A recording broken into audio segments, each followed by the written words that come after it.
Pemirsa, Ombudsman Sumatera Selatan meminta pengumuman penerimaan peserta didik baru atau PPDB SMA Jalur Prestasi ditunda. Hal itu karena ditemukan dugaan kecurangan dalam pelaksanaan PPDB Jalur Prestasi. Bukan hanya jalur zonasi yang bermasalah, namun PPDB Jalur Prestasi pun juga banyak disalahgunakan. Ombudsman Sumatera Selatan menemukan dugaan kecurangan PPDB Jalur Prestasi. Komisioner Ombudsman Republik Indonesia Johannes Widiantoro mengatakan bahwa dari kuota yang disediakan untuk peserta didik baru jalur prestasi sebesar 70% calon siswa yang dinyatakan lolos terindikasi curang. Sementara mereka yang berprestasi justru tidak lolos di jalur prestasi.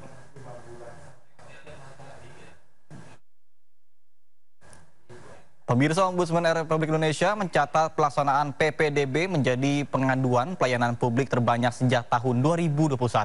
Pengaduan tersebut rata-rata tentang penyimpangan prosedur, tidak memberikan pelayanan dengan baik hingga penundaan penanganan permasalahan. Lantas apa saja temuan Ombudsman dalam PPDB 2024? Kita akan membahasnya bersama dengan anggota Ombudsman Republik Indonesia, yakni ada Bapak Indraza Marzuki Rais. Baik, selamat siang Pak Indraza. Pak Indra? Ya, selamat siang. Selamat siang. Baik, Pak, apa saja temuan Ombudsman dalam pelaksanaan PPDB online pada tahun 2024 ini, Pak? Ya, pada tahun 2024 sebenarnya kita sudah mengawasi semenjak di tahapan persiapan, Pak. Di persiapan itu ternyata masih banyak dinas-dinas yang ternyata masih salah menerapkan aturan terkait dengan PPDB ini.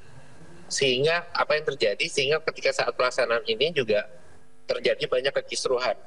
Sebagai contoh misalnya terkait dengan zonasi. Zonasi itu seharusnya bukan mengukur jarak dari sekolah ke rumah calon peserta. Tapi seharusnya adalah pemerintah daerah tersebut memetakan dahulu sebaran calon peserta didiknya, baru membagi zonanya. Bukan langsung membuat itu. Jadi masih banyak sekali kecurangan mulai dari prosedur, mulai dari pelaksanaan, dan kami juga akan memantau sehingga nanti pasca PPDB. Karena dalam pasca PPDB juga ada kecurangan, potensi kecurangan adalah penambahan jumlah siswa siluman, istilah kami. Jadi di luar jalur PPDB mereka bisa diterima di sekolah-sekolah negeri. Oke, baik. Bagaimana pelaksanaan tahun ini dibandingkan dengan tahun sebelumnya, Pak? Tahun ini kita masih dalam pemantauan, namun ada beberapa hal yang memang bagus. Misalnya Kemendikbud sudah mengeluarkan surat keputusan Sekjen Kemendikbud terkait dengan pelaksanaan teknis.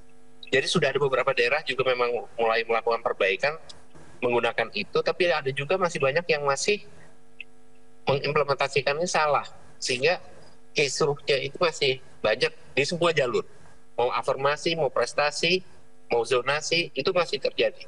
Sebagai contoh tadi di berita mengatakan bahwa 70% siswa lewat jalur prestasi di Sumatera Selatan ternyata menggunakan cara-cara yang tidak baik, sehingga mereka hampir saja lolos. Karena itu kami menghentikan sementara dan melakukan validasi ulang. Begitu, Pak.